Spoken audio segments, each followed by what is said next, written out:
एक समय पर पार्वती और भोलेनाथ कैलाश पर्वत पर बैठे हुए थे।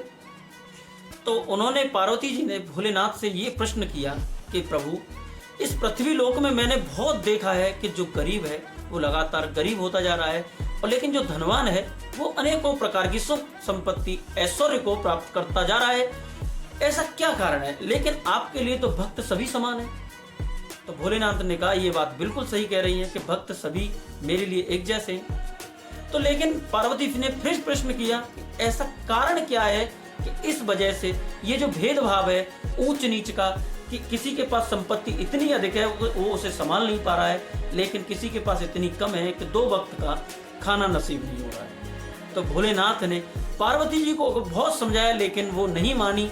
तो उन्होंने उनसे एक बात कही कि इस सब की जानकारी लेने के लिए मैं और आप दोनों पृथ्वी लोक पर चलते हैं। तो पार्वती जी ने कहा, चलो ठीक है, ये बात ज़्यादा सही है, क्योंकि पृथ्वी लोक पर पहुंचेंगे तो वहां जाकर के हमें पूर्णतः जानकारी प्राप्त हो पाएगी। जमीन पृथ्वी लोक में पार्वती और भोलेनाथ दोनों आए।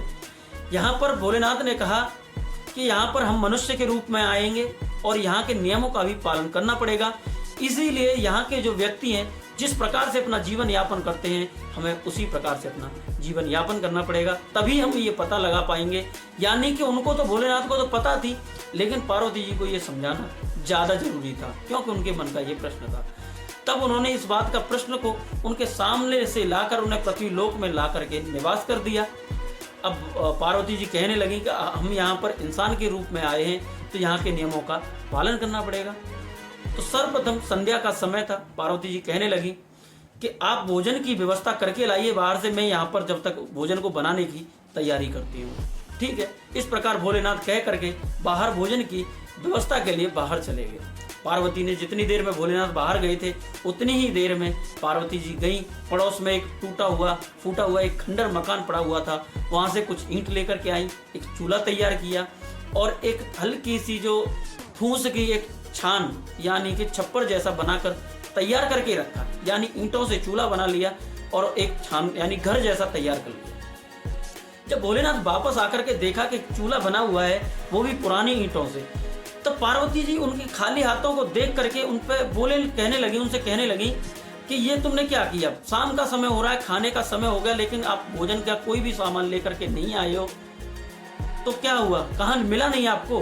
तो भोलेनाथ कहने लगे कि अब भोजन बनाने की आपको आवश्यकता नहीं होगी। बोले क्यों? भोजन की व्यवस्था क्यों जरूरी नहीं है? जब पृथ्वी लोक में आए तो यहाँ का नियम मानना पड़ेगा। तब भोलेनाथ कहने लगे, आप ये जो ईंटें लेकर के आई थी, ये कहाँ से लाई?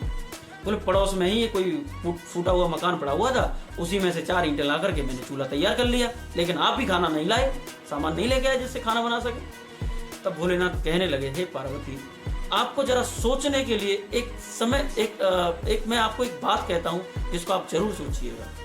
बोले क्या प्रभु? कि आप इस ईंटों को एक फूटे ही मकान से क्यों लेके आए? आपको एक नए मकान से भी ला सकती थी। बोले नए मकान से क्यों लाऊंगी?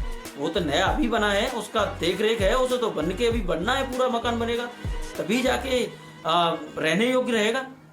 तो भोलेनाथ कहने लगे, पार्वती यही तो कारण है, जो लोग अपनी वस्तु को, अपने सामान की देख रेख करते हैं, समय समय पर उसका ध्यान रखते हैं, उनके यहाँ पर किसी भी चीज की कमी हो ही नहीं सकती।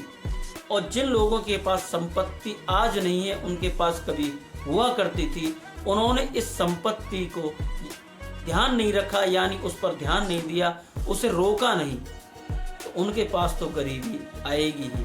और जब एक बार कोई भी चीज आ जाती है, चाहे अमीरी हो या फिर गरीबी, वो शीघ्रता से जाती नहीं है, क्योंकि जब थोड़ी सी मेहनत से उस चीज को दूर किया जा सकता था, यानी कि गरीबी को अब दूर कर सकते थे, लेकिन आपने उसे फलने फूलने दिया, चाहे वो अमीरी हो या फिर गरीबी, वो दुगनी रफ्तार से बढ़ती है।